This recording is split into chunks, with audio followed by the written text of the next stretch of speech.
ladies and gentlemen. It's Monday, and from our New York City studios, the latest on the Paris terror attacks.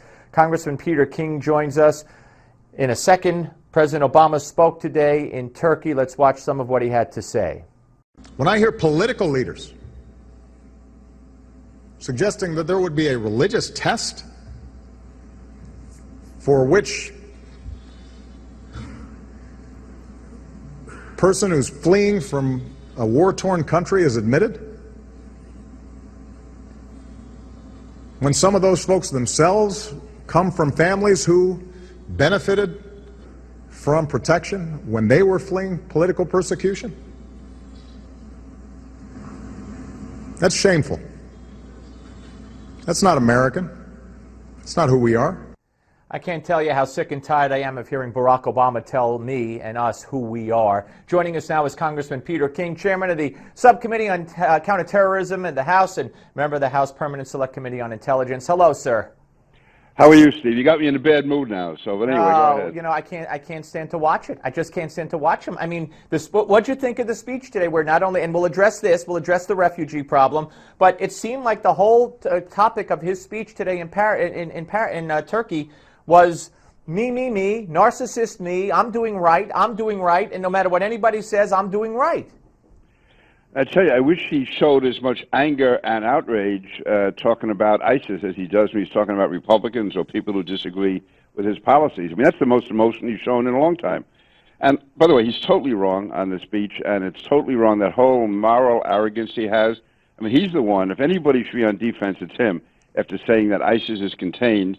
When even if Paris had never happened, ISIS isn't contained, and everyone who has any knowledge of this knows that. And if either he knows it or he's delusional. I don't know which is true. All right. Well, let me ask you. Let me start. We have a report, of course, breaking today that it's a Belgian who fought for ISIS that masterminded the Paris attack. They're looking for him. Is Belgium? Is that become a safe haven for terrorists now? Yeah, of course, there's proximity. If you recall, last year after the Charlie Hebdo attacks, within a week or two after that, there were the raids and the shootout in Belgium. Yeah, that's well, all of Europe, especially France, Belgium, those areas, they have heavy concentration of Muslim immigrants and very radical groups within them.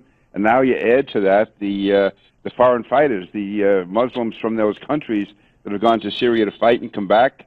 And then you have there's no borders in Europe anymore. So once you're in Europe, you can go from country to country. Right. So it certainly makes sense. What about your solution, or what you'd like to see done? Are you for putting troops on the ground?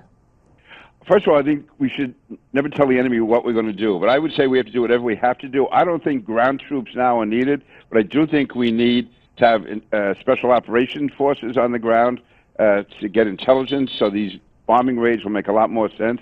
We also need, I think, commando units to carry out raids when it would really serve a vital purpose. And we should have Americans embedded with the Kurds and the Iraqis to make sure that that fighting is more effective. And but I think if we have operatives on the ground who are acting as spotters, the bombing attacks will be a lot more effective and carry them out. Now, what I'm going to demand answers on, the French decided to really launch heavy attacks in Syria and apparently took out some vital locations yesterday.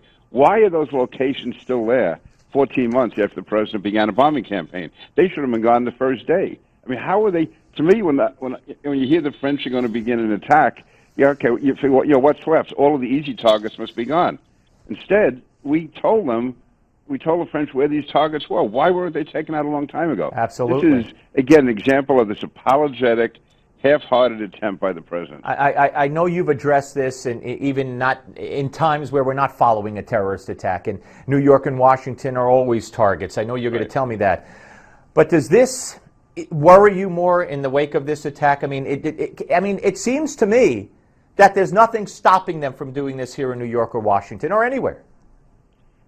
No. What really did surprise me or cause real concern is the fact that this was so well coordinated, so many people involved, first of all, it's very difficult to get assault weapons in France. They had to get heavy-duty weapons. They had to get explosives. They had to get transportation. They had to coordinate all of this. You would have thought somewhere along the line an attack that complicated would have set off tripwires, and it didn't. So it either shows that they were using couriers, that they were using the apps that are able to block any type, enable them to go dark, Encrypted, so we can't follow, communicate, or just they really learned how to work around the system, and that's the scary thing. An attack of that dimension, if that could be done in France, which has good intelligence, it certainly could be done in the United States. A little less likely, but it could be done. All right, I want you to listen, Congressman, to what Donald Trump had to say about possibly surveilling and or closing mosques.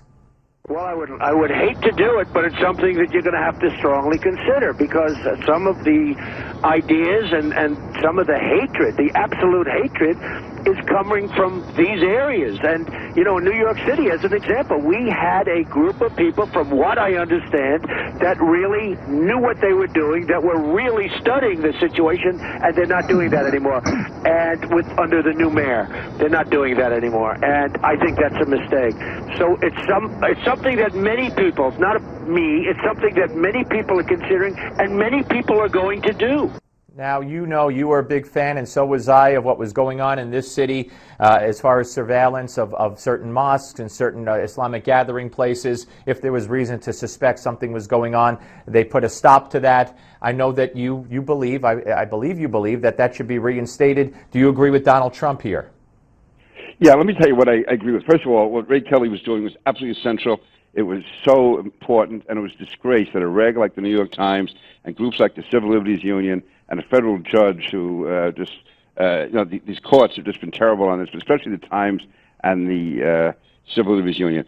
Now, that unit should never have been disbanded. Let me just say, in defense of Bill Bratton, is that de Blasio's policies were terrible.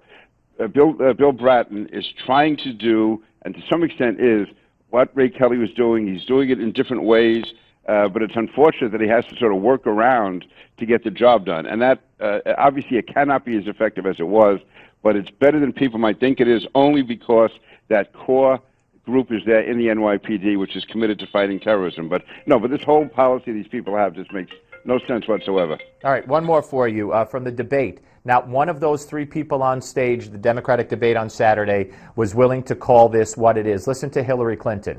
I think that you can talk about Islamists who clearly are also jihadists, but I think it's not particularly helpful to make the case that Senator Sanders was just making, that I agree with, that we've got to reach out to Muslim countries. We've got to have them be part of our coalition. We are at war with violent extremism. We are at war with people who use their religion for purposes of power and oppression.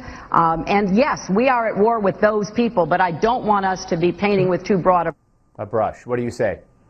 I have no idea what that means. The fact is, it is these radical Islamist terrorists who are carrying out their attacks against us. Why are we so afraid to say it? I mean, it was German Nazis in World War II. It was Italian fascists. It was Japanese imperialists in World War II. It was, Soviet communists. I mean, what is this? I mean, nobody was apologetic in previous years. This is the left, which is so politically correct, and it's I'm okay, you're okay, and they don't want to say anything that maybe acknowledges that the Bush administration was right in waging a war against Islamic terrorism. One final question. We started with the refugees and the piece by Obama, not to have a religious test. It's not who we are. Where are you on the refugees? Oh, the refugees, no. To me, listen, we're an open nation for refugees, but not in this case. This is unique because we have no idea who these people are. There's no databases, there's no records, and we know that ISIS wants to smuggle in or sneak in terrorists with these refugees. My main goal is, my main oath is to protect the people of the United States, and that has to come first. And you cannot have a system where we cannot vet. When the president and Ben Rhodes say we're vetting, we aren't. We cannot vet. I speak to people involved in it. They have no data to judge these people's answers against. So no, it's just rolling the dice. It's inviting disaster. All right, Congressman, thank you for your time, sir, as always. Steve, thank you. Appreciate it. All right, coming up next, ladies and gentlemen, the author of Doomed to Succeed, Ambassador Dennis Ross, who has a thing or two to say about this. He'll join us next. Don't go away.